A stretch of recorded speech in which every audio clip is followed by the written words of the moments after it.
Hello বন্ধুরা, welcome to Ramchak সাতভরি বালক সংঘ শ্রী শ্রী শ্যামা কালী পুজো উপলক্ষে আগামী 20 অক্টোবর 2025 সোমবার। সবাইকে জানাই সাদর আহ্বান।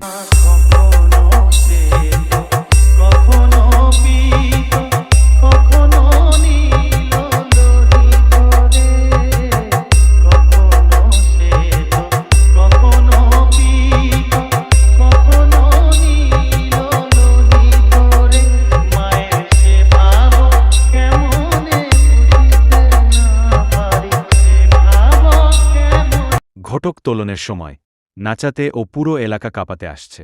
এস কে শাউন নন্দকুমার থেকে।